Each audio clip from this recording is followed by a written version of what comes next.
La densification spontanée. Comment concilier réponse aux besoins en logement et sobriété foncière? Le Conseil d'architecture, d'urbanisme et de l'environnement de Loire-Atlantique, le CAIE 44, a souhaité développer la question de la densification spontanée pour aider les collectivités à mieux maîtriser ce processus. L'objectif est de faire la démonstration de l'intérêt d'une stratégie foncière qui permette aux collectivités d'avoir un coup d'avance sur les initiatives privées pour mieux répondre aux besoins en logement et pour gérer avec sobriété les ressources foncières.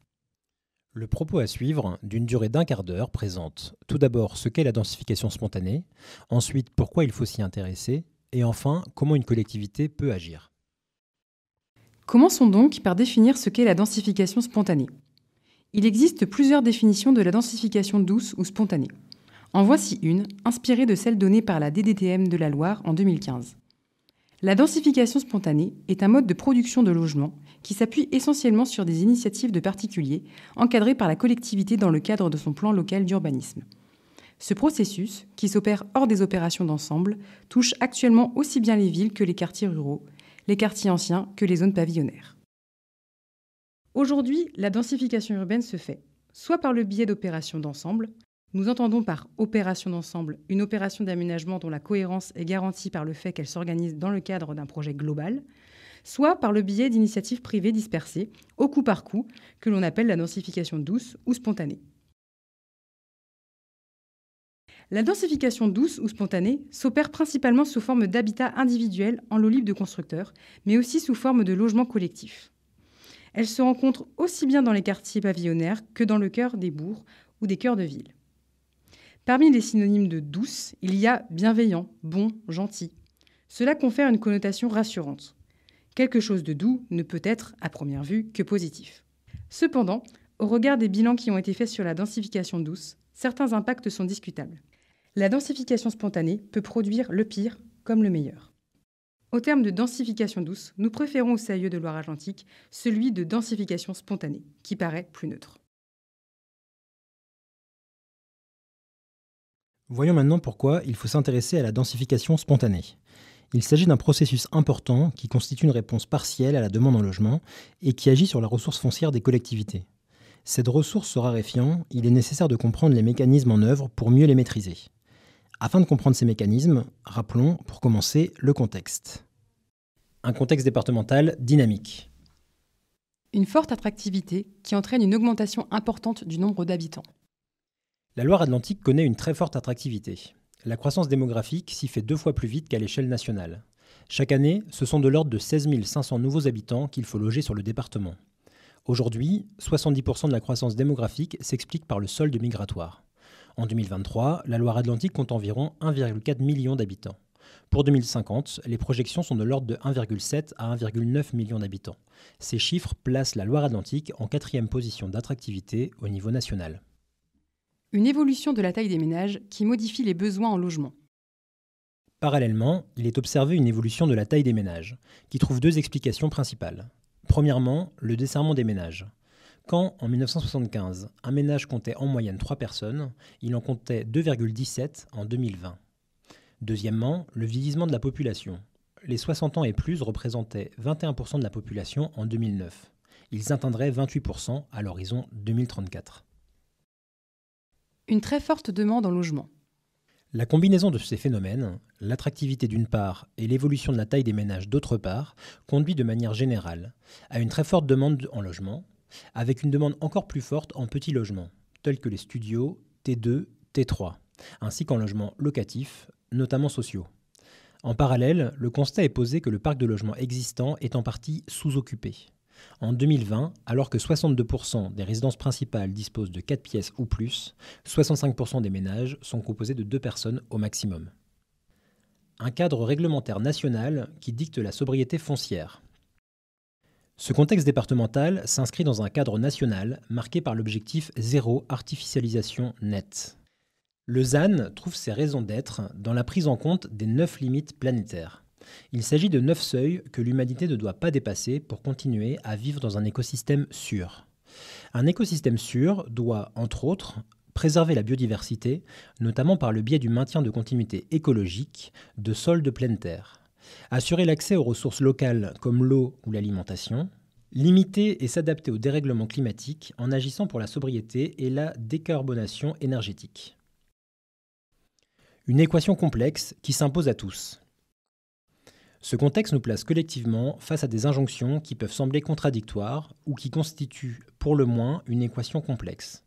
Loger et densifier davantage, tout en préservant le vivant. Que recouvre concrètement le terme de densification spontanée? 5 types ou formes de mutations urbaines peuvent être recensées. La division parcellaire. Le premier type, le plus connu, fréquemment rencontré sous le vocable BIMBY, Build in my backyard, ou construire dans le fond de mon jardin, est la division parcellaire ou la construction sur une parcelle détachée. La division parcellaire est soit linéaire, soit en drapeau. La division de logement. Un logement existant est réorganisé pour créer plusieurs logements de plus petite taille et indépendants. La division de logement se fait alors en volume superposé ou en volume adjacent. La création de logements accessoires. Un logement accessoire est un logement supplémentaire qui reste en lien avec le logement existant initialement. Il n'y a pas de détachement parcellaire. La démolition-reconstruction. Un premier cas de figure consiste en une démolition-reconstruction simple. Par exemple, une maison implantée sur une grande parcelle est démolie. À la place, et sur cette même parcelle, sont construites des maisons individuelles denses, groupées, ou un petit immeuble collectif. Un second cas de figure consiste en une démolition-reconstruction nécessitant au préalable un regroupement parcellaire. Ce peut être par exemple le regroupement de plusieurs parcelles individuelles, 2 ou 3, et leur densification par la démolition de 3 maisons individuelles existantes et à la reconstruction à la place d'un petit immeuble collectif. En conclusion, ces 5 cas de figure montrent que la densification spontanée peut prendre une grande diversité de formes. Les habitudes veulent qu'il soit plus facile d'imaginer densifier prioritairement dans les centres-villes ou les centres-bourgs, plutôt que les périphéries et les quartiers pavillonnaires. Penser la densification amène à re-questionner ces automatismes. Les qualités spatiales et patrimoniales, les contraintes géographiques d'un bourg peuvent militer pour qu'il soit préservé et valorisé. La densification doit aussi être pensée au-delà des centralités historiques, sur des tissus urbains plus lâches. De même, à l'avenir, d'autres tissus urbains, comme les zones commerciales ou les zones d'activité, doivent muter et accueillir, pourquoi pas, du logement. Pourquoi agir ? Si la densification spontanée a le mérite de contribuer à la création de nouveaux logements, elle présente également des inconvénients qui mériteraient d'être mieux maîtrisés par les collectivités. Des logements inadaptés à la demande prioritaire. Un premier inconvénient peut résider dans la nature des logements créés, majoritairement des maisons individuelles familiales, inadaptées à la demande prioritaire.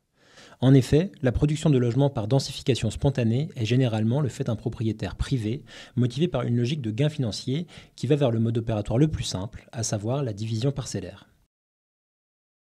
Une dégradation du cadre et de la qualité de vie. La densification spontanée peut engendrer une perte de qualité environnementale, avec par exemple l'imperméabilisation accrue des sols qui peut accentuer les effets d'îlots de chaleur et contribuer à la perte de biodiversité, ou encore l'abattage d'arbres. La densification spontanée, mal organisée, peut être source de conflits d'usage par la création, à titre d'exemple, de vis-à-vis avec le voisinage, de masques solaires, ou encore d'une pression en stationnement sur les espaces publics. La densification spontanée, mal conçue, peut également détériorer la forme urbaine et faire perdre de la qualité au tissu urbain, en créant un second, voire un troisième front bâti dans la profondeur de l'îlot, en brouillant l'adressage des façades principales des maisons qui ne sont plus obligatoirement orientées sur l'espace public, ou encore en dégradant la tranquillité des espaces jardinés en cœur d'îlot qui ne sont plus préservés des nuisances automobiles. Des coûts induits pour la collectivité. La construction de nouveaux logements peut nécessiter par exemple le redimensionnement des réseaux et bassins d'orage, mais aussi des équipements, les parkings publics, écoles, crèches. Un gaspillage de la ressource foncière. Cet inconvénient, et pas des moindres, apparaît en sous-densifiant, par exemple, un site qui pourrait, par le biais d'une opération d'ensemble, être mieux organisé, mieux optimisé en termes de densité et de forme urbaine. Or, le foncier est une ressource rare à optimiser, tout particulièrement dans notre département en tension. Une neutralisation de la ressource foncière. La densification spontanée augmente également la valeur économique des biens. En conclusion, il apparaît que la densification spontanée est aujourd'hui peu maîtrisée par les collectivités et difficile à quantifier. Elle crée des logements, mais ne répond que partiellement à la demande globale, dans le sens où elle génère des maisons familiales, mais peu de petits logements et de logements locatifs qui représentent pourtant une demande importante. La densification spontanée entraîne aussi des modifications conséquentes du cadre de vie et fige la mutabilité du foncier à plus long terme. C'est pourquoi il est important pour une collectivité de reprendre la main sur ce processus d'évolution des tissus urbains. Toutes les collectivités du département sont aujourd'hui concernées, de la commune la plus urbaine à la plus rurale. Les besoins et les enjeux sont tels qu'il est nécessaire que chacune d'entre elles valorise au mieux son foncier, à son échelle, dans une logique de solidarité et de complémentarité des territoires. Comment agir concrètement sur la densification spontanée? Construire sa vision à long terme. La collectivité doit, pour commencer, construire sa stratégie urbaine dans une vision à long terme. Cela suppose de savoir où elle souhaite autoriser ou empêcher la densification spontanée afin d'y développer des opérations d'ensemble plus ambitieuses ou pour constituer les réserves foncières de son action ultérieure. Cela consiste concrètement à hiérarchiser les secteurs et les enjeux. Sur un secteur de la commune où les enjeux sont moins forts, il s'agira alors d'encadrer la densification spontanée pour améliorer sa qualité. Traduire sa vision. Une fois sa vision urbaine globale définie, la collectivité dispose de 3 familles d'outils pour la mettre en œuvre. Tout d'abord, la stratégie foncière et ses outils, la veille, la négociation, l'acquisition. Ensuite, le plan local d'urbanisme, avec les zonages, le règlement, les OAP, les emplacements réservés. Pour finir, les outils financiers ou fiscaux. Nous verrons plus en détail, au travers des témoignages qui vont suivre, certains de ces outils. Faire adhérer, sensibiliser. Il reste un autre levier à activer pour la collectivité, celui de la pédagogie et de la sensibilisation.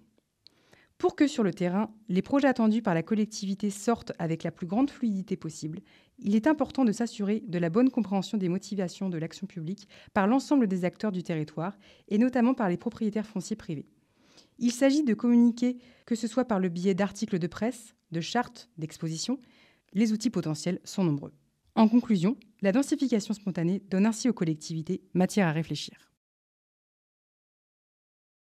Sur qui la collectivité peut-elle s'appuyer? Plusieurs acteurs peuvent mobiliser leurs compétences.